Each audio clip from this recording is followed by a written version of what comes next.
Imagine a person. Let's just call him John. Picture him clearly in your mind. Okay, I've got him. So John is honest. He works hard. He pays his bills on time. And he helps his neighbor fix the fence on weekends without even being asked. The ideal neighbor. Exactly. Mhm. He's the kind of guy who returns the shopping cart to the corral every single time, even when it's pouring rain outside. Right, the true test of character. Yeah, the shopping cart theory. But here is the kicker. And this is where John starts to drift away from our modern archetype of success. Mm, John has absolutely no desire to be famous. not at all. None. He doesn't want to be rich beyond his basic everyday needs. He has zero interest in being, impressive at a cocktail party or building a personal brand on LinkedIn. Oh, the horror. A man without a LinkedIn brand. Right. If you cornered him at a party and asked him, "Hey, John, what's your 5-year plan?" he would just shrug, smile, and say, "To be a good man and enjoy my coffee." On paper, John sounds like the ideal citizen. I mean, he's Yeah. stable, he's kind, he's low maintenance, he contributes way more than he takes. You would definitely want him as a neighbor. You want him on your jury, too. You really would. Yeah. But here is the paradox, and it is a massive one. In our modern world, a system that constantly claims to value freedom and individuality and intelligence, John is actually treated as a problem. He's treated as a threat, really. He is. If you really look closely at how our institutions function, from corporate ladders right down to social hierarchies, there is this weird, invisible pressure to push John away, Yeah, to marginalize him. to label him as lazy or unambitious or just sort of failing at life. We look at him with suspicion. It's what we could call the paradox of simplicity, because we praise it in our poetry, right? We praise it in our religious texts. We have all these mindfulness apps dedicated to it. Oh yeah, people love quoting Thoreau on Instagram over a picture of a misty forest. Exactly. We aestheticize it, but we actually punish it in our economy. We punish it in our social structure. And that, right there, is the central tension we are unpacking today on this deep dive. Why does society seem to fundamentally distrust people who speak plainly, refuse to worship status, and just live simply? Why is a lack of ambition viewed almost like a moral failing? Yes. To answer this, we aren't just going to sit here and rant about the rat race. We are diving deep into the philosophy of Leo Tolstoy. And we should clarify right out of the gate, we aren't talking about Tolstoy the novelist today. Right, no book club today. No, we aren't here to discuss the literary merits of War and Peace or Anna Karenina. We are looking at Tolstoy, the social critic, the moral philosopher, and frankly, the radical anarchist thinker. Which is wild, because I think most people don't realize he was a radical. They think of the big beard, the big heavy books, and maybe a vague idea that he was this grumpy old Russian aristocrat. He was incredibly radical. His critique of, quote-unquote, the system, and we will define that term very clearly in a moment, is just devastating. He really is. But to fully flesh this out for everyone listening, we are going to layer Tolstoy's insights with some modern psychology. Specifically, we're bringing in Carl Jung and Viktor Frankl. And some political theory from Hannah Arendt, too. Right, because we want to understand why simplicity is actually a radical act of resistance. So the mission for this deep dive is clear. We want to uncover why institutions fear simplicity more than they fear chaos. That's a huge point. We want to look at how modern life trains us, like literally trains our brains, to confuse complexity with intelligence. And we want to get to what I think is the final revelation of our source material today. How simplicity isn't just about saving money or, decluttering your closet. It is an unbreakable form of resistance. It's really the only form of resistance that the system cannot co-opt. That's the key. Everything else can be bought or sold or monetized, but true simplicity is off the market entirely. Okay, let's unpack this. Let's start with the man himself. Yeah. Because to understand the argument, you really have to understand the context of his life. You do. Tolstoy wasn't some hermit born in a cave. He wasn't looking in society from the outside, throwing rocks at the window. Far from it. And that is exactly what makes his perspective so damning. Leo Tolstoy was born into the absolute peak of the pyramid. He was a count, side right? Yes, Count Lev Nikolaevich Tolstoy. He had extreme privilege, massive wealth, huge estates with thousands of serfs initially. He had immense social prestige. He stood at the very center of the system he would later completely tear down. He knew the Tsar. He knew everyone. He moved in the highest circles of the Russian aristocracy. He was a gambler, a decorated soldier, and then, of course, a world-famous author. He had it all. So he essentially had the high score in the game of life. He won the game. He won the game completely. And that is why his realization was so profound. Usually when people criticize the system, society just dismisses it as sour grapes. Right, like, oh, they just couldn't hack it. Exactly. Or they're just jealous of the rich. Well, Tolstoy hacked it. He had absolutely no reason to be jealous of anyone. But the closer he got to the levers of power and the more he achieved in terms of literary fame and elite status, the more he saw the essential emptiness of it all. What did he actually see, though, when he looked at those institutions? He observed a very specific mechanism. He saw that institutions, whether it was the military he served in, the church, or the government, they consistently rewarded ambition over conscience. Wow. They rewarded appearance over substance every single time. That feels incredibly modern. You see that today. You get promoted for looking like you're doing the job or for playing the political game well, not necessarily for doing the right thing. Precisely. Tolstoy realized that if you want to succeed in the system, you very often have to suppress your own moral intuition. The system asks you to look the other way. To compromise. Always. It asks you to prioritize the health of the institution over human health. And so instead of climbing even higher, which he could have easily done, he began to strip his life down. But, and I think this is critical for you listening to understand, when Tolstoy talks about simplicity, he is not talking about a lifestyle trend. No, absolutely not. Let's make that distinction clear. This isn't minimalism. He's not talking about getting rid of your toss pillows or painting your walls beige to look chic online. Right. Minimalism, as we so often see it today, is often just another consumer aesthetic. It's a way to look wealthy and controlled. It's highly curated. Curated is the perfect word. It implies that you have so much money and security that you can afford to have practically nothing in your house. It's a flex. It's a massive flex, but Tolstoy's definition of simplicity is moral, not aesthetic.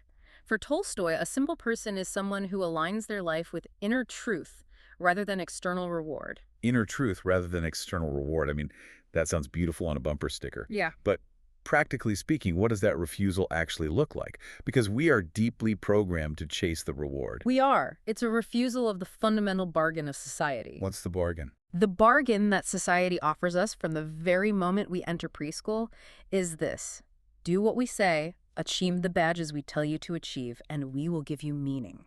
Get the grades, get the degree, get the promotion. Yes, we will give you titles, success, money, and applause, and that will be your meaning. The simple person looks at that bargain and says, no thank you. I will define meaning for myself. And that is exactly why they're dangerous. It's not that they are doing something illegal. It's that they are invalidating the currency of the realm. That is exactly it. If you don't want the prize, the game master has absolutely no power over you. Oh, man. Imagine a casino. A guy walks in, looks at all the flashing slot machines, looks at the high-stakes poker tables, and he just sits down in a chair in the corner and starts reading a book. He's not gambling. He's not gambling. He's not losing money. He's not trying to win the jackpot. He's just present. That guy terrifies the casino owner. Because the entire building is built on the assumption that everyone who walks through the doors desperately wants to play. Perfectly said. The system is the casino. And John, our simple guy from the start of the show, is the guy reading the book. Which brings us to the second part of our analysis today, the system's defense. Because the casino doesn't just shrug and say, okay, well, you do you, buddy. Yo, it hates him. Right, it reacts. But it's not an open war, is it? It's not like the police come and arrest you for living simply and quietly. No, because that would be too obvious. That would make you a martyr. If the system arrests John for being quiet and happy in his garden, everyone else might wake up and say, hey, wait a minute, what's going on here? Why is that guy in handcuffs for planting tomatoes? Right. The system is way smarter than that. It uses a much more subtle weapon, reframing. It attacks the character of the simple person through language. How so? Give me the vocabulary of this attack. What do we call these people? Think about the labels we use for people who step off the treadmill. Let's say someone turns down a big promotion because they want to spend more time with their kids, or they just want more time to read books. What do their colleagues say behind their back? They definitely don't say, wow, he's so wise. Never. They say, he's unambitious. He's naive. He's unrealistic. He's checked out. He's throwing it all away. Wasted potential. Yeah, that is the big one I hear all the time. Oh, it's such a shame she has so much wasted potential. Yes. It implies that potential only actually exists if it's being converted into money or status. If you have a brilliant world-class mind and you use it to bake bread and garden, you have wasted it. Exactly. The goal of this language is to teach society to admire complexity and to distrust clarity. The system desperately needs us to believe that the complex life, the busy, stressed, overscheduled, high-status life, is the superior life. Like it's the only life that counts. Right. The logic is, if you aren't stressed out, you clearly don't understand how important things are. If you aren't exhausted by Friday night, you simply aren't working hard enough. Which brings up this concept Tolstoy had, the fog of complexity. I also love this image. Well, can't we dig into that? Because I feel like I walk through that fog every single time I open my work email or try to read a legal document. It is a brilliant metaphor. Tolstoy argued that complexity is very often just camouflage. Camouflage for what? Well, we tend to think that if something is complicated, like the tax code or a massive corporate hierarchy or the legal system, we think it must be intelligent. We assume it must be that way for a good, necessary reason. Smart people made it, so it must be smart. Exactly. But Tolstoy said, actually, no. Systems love complexity because the more complex a system is, the easier it is to hide injustice within the procedures. Wow. It's the fine print theory of morality. Explain that. Like, if the document is 100 pages long, you can completely hide the fact that you're ripping someone off on page 84, subsection C, paragraph 2. Precisely. If you have 1,000 rules, you can bury the exploitation, you can bury the bias, you can bury the cruelty, and nobody can point directly at it. Because everyone is just following subsection C. Right, but the simple person is a disruptor because they cut right through that fog. They don't read the 1,000 pages. They ask questions that are so basic, they're actually destabilizing. Destabilizing questions. Like, what? Questions like, is this right? Oh. Is this necessary? Who actually benefits from this? Why are we doing it this way? I mean, those are the exact questions you are explicitly not supposed to ask in a corporate board meeting. Never. You're supposed to ask, is this scalable? Yeah. Or what's the return on investment? What are the quarterly deliverables? Exactly. When you replace the question, is this profitable, with the question, is this right, you grind the gears of the machine to a dead halt. The machine doesn't know how to answer that. This system relies on all of us getting so lost in the technical details that we never zoom out to look at the moral big picture. The simple person refuses to get lost.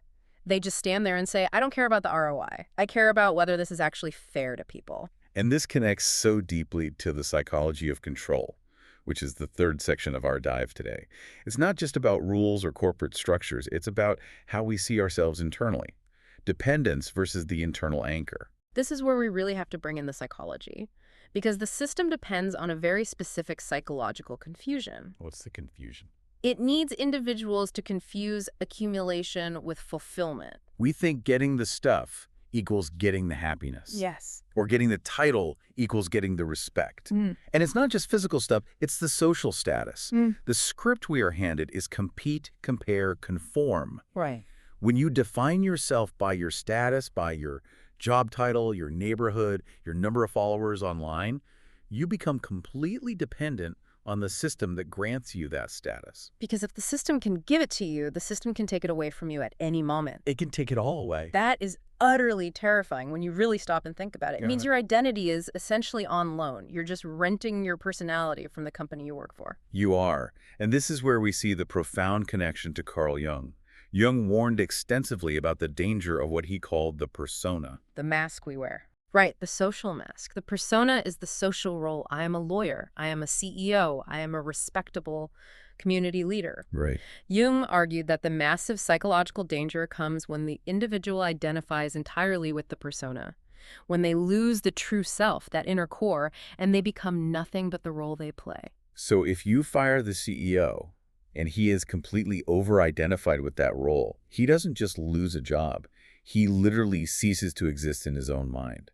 He faces a total psychic collapse. He has absolutely no ground to stand on. He doesn't know who he is without the suit and the corner office. That explains so many midlife crises. It does. Now, contrast that fragile state with the simple person Tolstoy describes. The simple person remains internally anchored. They know who they are. They have an identity that exists entirely prior to their social role. They are a human being first, and a lawyer or doctor or plumber second. So they are so much harder to control because you cannot threaten them with identity death. Exactly. Why is this so dangerous to the system? There are three main reasons. Let's hear them. 1, they are harder to frighten. because they have far fewer attachments to lose. Right. 2, they are harder to seduce because they aren't starving for that external validation we talked about. They don't need the applause. Exactly. And 3, they're harder to corrupt because their core values are simply not negotiable. That harder to seduce part, that really sticks with me. Because I feel like so much of modern life, modern marketing, modern management techniques, it's all based on the idea that everyone is starving for a pat on the head. We are. We're all desperate to be told we're good boys and good girls by our bosses or our peers. But we are starving for it because we have been meticulously trained to be hungry for it. From childhood. Yes. We are raised in a deficit model of self-worth. You are taught you are not enough until you achieve X. You're not enough until you drive Y. Exactly. The simple person starts from a totally different premise. They start from, I'm already enough. And that completely breaks the economic model of endless consumption. It also breaks the speed model. The system thrives on noise, speed, and motion. Right. The whole Silicon Valley ethos of move fast and break things. Right. But the simple person, they slow down. They pause. They reflect. And in that silence, very uncomfortable truths tend to emerge. Think about it. If you are running on a treadmill at 100 miles per hour, you literally do not have the time or the mental bandwidth to ask, am I going in the right direction? You just try not to fall flat on your face. You just focus on the speed. You focus on keeping your feet moving. But when you slow down, you might look around the room and say, wait a minute. I don't want to go where this road leads. I don't actually like this destination. That realization, the question of, is this endless striving actually progress? That might be the most dangerous thought a citizen can have.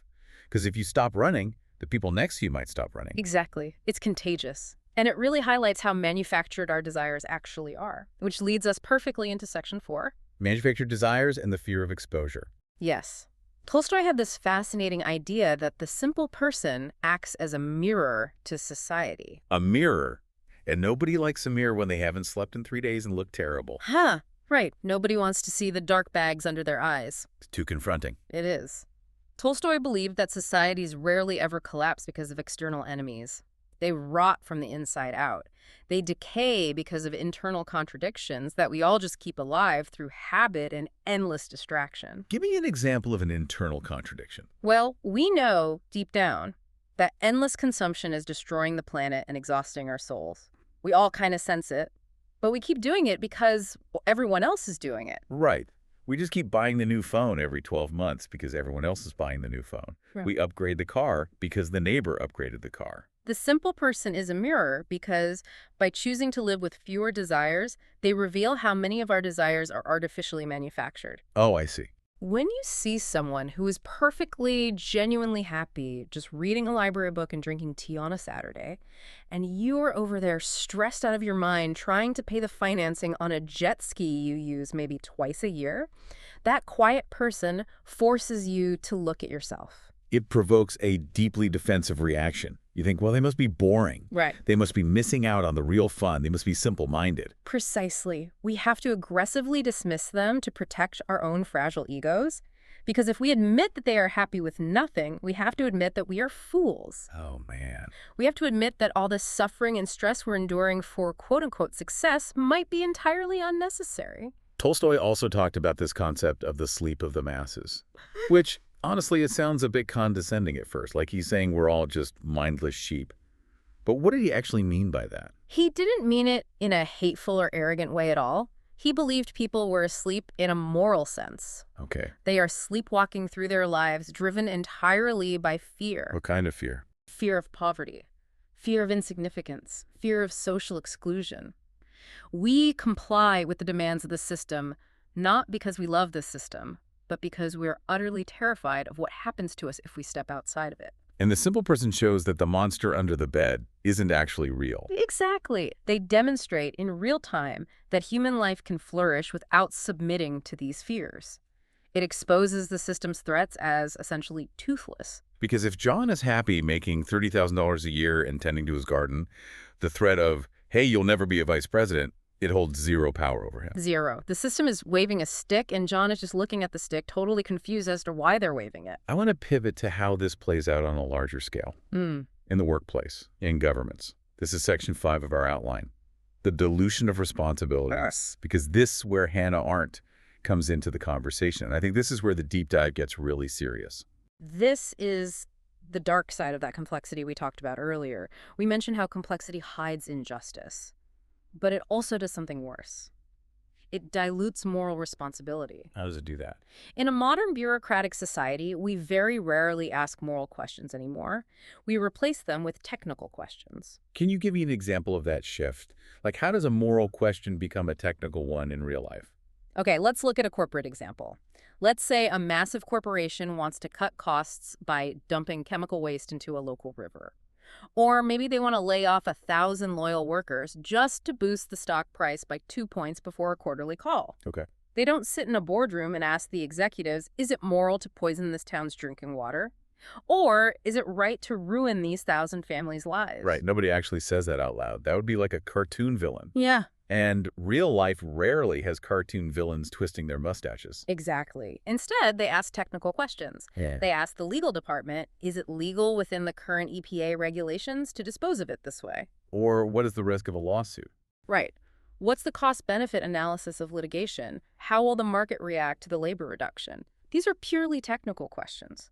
Complexity allows every single individual in that chain of command to distance themselves from the human consequences. Everyone's hands stay clean. Exactly. The lawyer says, I just checked the regulations, I didn't dump the waste. The truck driver says, I was just driving the route I was given. The manager says, I was just maximizing shareholder value, which is my fiduciary duty. I was just doing my job. I was just doing my job. That is the exact phrase Hannah Arendt warned us about when she covered the trials after World War II. The banality of evil. The normalization of harm through daily routine. Yes. The system is intentionally designed to fragment responsibilities so much that no single person ever has to feel the weight of the moral decision. It's like a firing squad where everyone is told one gun has a blank. So everyone can sleep at night imagining they didn't fire the fatal shot. Exactly. And the simple person collapses that entire structure of denial. Because they refuse to play the technical game. Yes. They bring the decision forcefully back to the basic moral ground. They look at the proposal and ask, does this harm another human being? And if the answer is yes, they simply say, then I won't do it. And that is incredibly disruptive to the flow of business. Because if one person stands up and says, I won't do this because it's wrong, suddenly everyone else in that room has to face the reality that they are doing it. And that maybe it is wrong. It strips away the bureaucratic excuse entirely. It forces the moral choice back onto the table. And institutions absolutely hate that. They hate it because it makes the machinery jam up. A bureaucracy cannot function if every cog has a conscience. Wow. A bureaucracy cannot function if every cog has a conscience. That is a chilling line. It's true. The system requires smooth, unquestioning function from its parts. The simple person is a gritty cog. They create friction. They slow things down. They make things really awkward in the meetings. So naturally, there is a cost to this. Which brings us to Section 6, the social and psychological cost of simplicity. Because it's not all sunshine and roses and drinking tea for the simple person. No, it's very hard. They face real hostility. It has to be lonely to be the gritty cog. Absolutely. And as we touched on earlier, it's not just intellectual disagreement from society. It's guilt. The hostility comes directly from the fact that the simple person makes the observer feel deeply insecure about their own life choices. Right. If I have sacrificed my physical health, my family time, and my personal ethics to finally get this corner office, and you are over there happier than me without any of that, I have to destroy you. Metaphorically speaking. Metaphorically, yes. I have to invalidate your life to validate my massive sacrifice. So I call you irresponsible. I call you lazy. The lazy label is fascinating to me because we implicitly equate human worth with economic output. In our society, productivity is treated as a supreme moral virtue. If you are busy, you are good. Yes. And if you are resting or just sitting, you are bad. You are a burden. It's the Protestant work ethic on steroids. I feel this personally, to be honest. If I sit on the couch for more than 20 minutes on a Sunday, I start to feel this creeping guilt.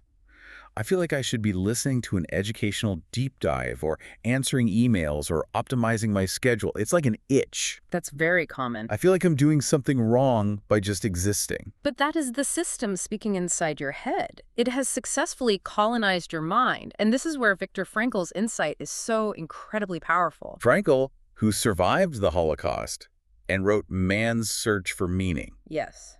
Frankl argued that human meaning arises from purpose, not from constant activity. Meaning over motion. Meaning over motion. The simple person prioritizes meaning. Now, to a system that is obsessed with busyness and metrics, that inward focus looks exactly like doing nothing. Because there's no output to measure. Right. But actually, they are doing the most important work a human can do, the work of living a coherent life. They are tending to their relationships, their inner world, their community. They're building a foundation. It requires immense courage, though, to sit there while everyone calls you lazy. Enormous courage. It requires the courage to be fundamentally misunderstood by almost everyone around you. It demands the strength to resist the urge to be impressive. Just to be truthful instead. Yes. Tolstoy thought the greatest tragedy in life was self-betrayal. Meaning what, exactly? Acting against your own conscience just to survive and fit into the system. Avoiding that tragedy requires a spine of steel. It is not a passive act at all. Simplicity is an active, daily fight against the current. It implies that simplicity isn't the easy way out. I think a lot of people assume it's giving up, but it's actually the much harder path. It is so much easier to just go with the flow. It is much easier to just nod your head and say, okay, I'll do what everyone else is doing. I'll take the promotion. I'll buy the car. Standing completely still when the whole crowd is sprinting toward a cliff. That takes immense strength. Let's go a bit deeper into what that stillness actually does to a person. This is section 7, the spiritual and existential dimension.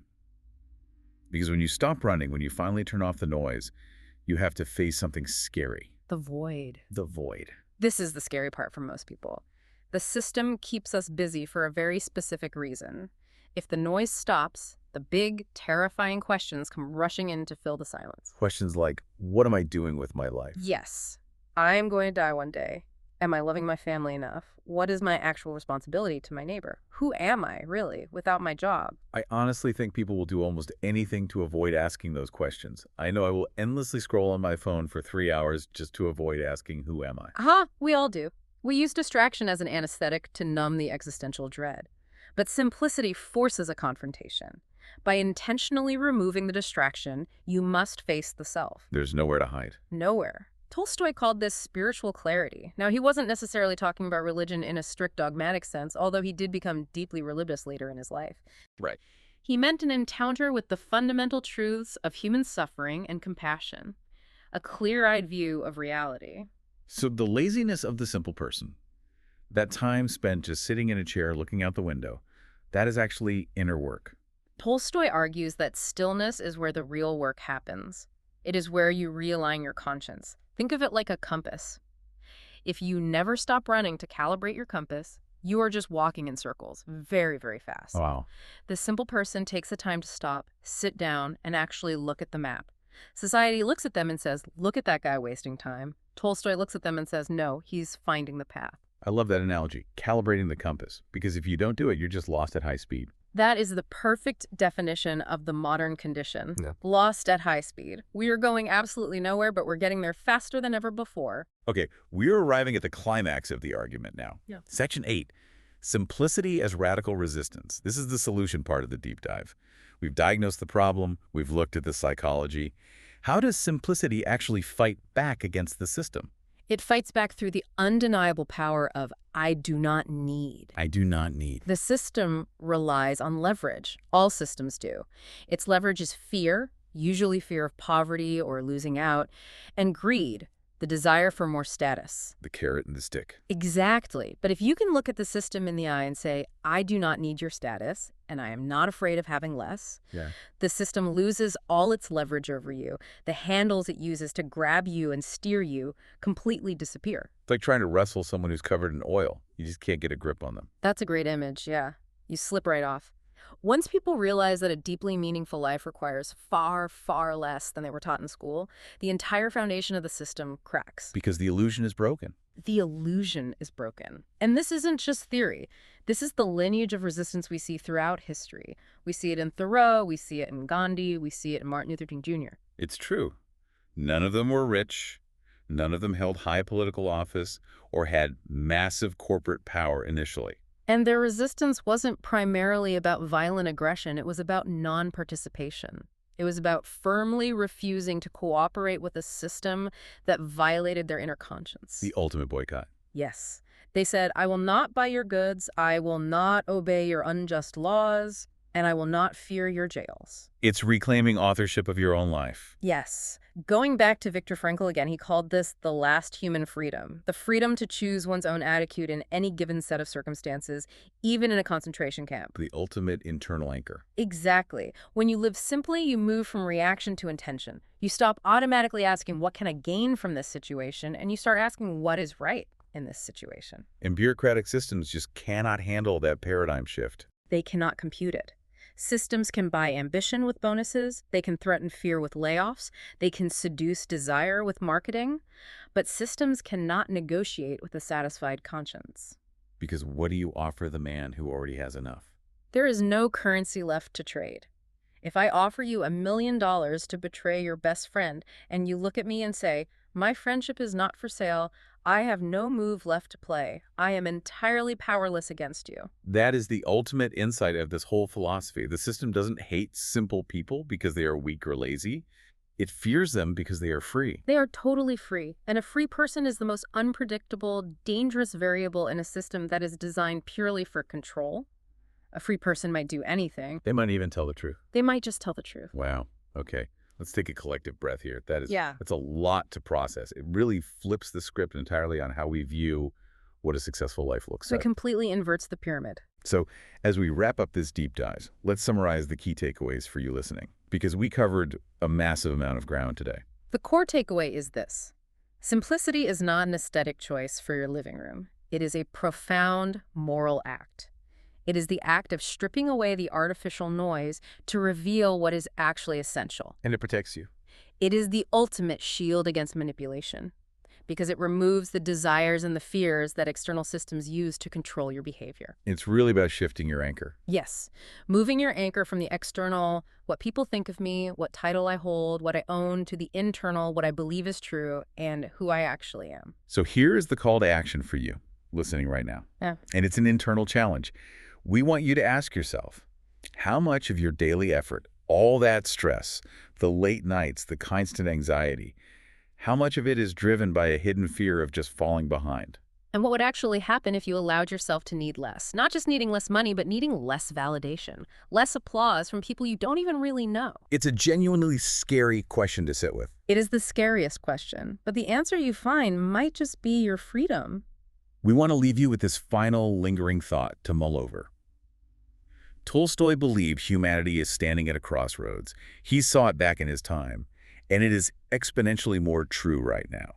We are collectively choosing between greater complexity and deeper clarity. And the system is only going to keep getting more complex. Right.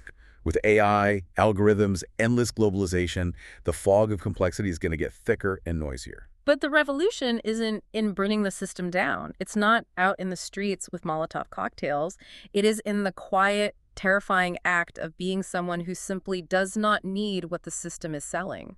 What would your life look like if you stopped waiting for society's permission to be whole? Think about that. That is the real question to take home. Thank you for diving deep with us today. This has been a heavy one, but a deeply necessary one. Very necessary. We will see you on the next deep dive. Stay simple. Stay free. And that's a wrap for today. See you next time.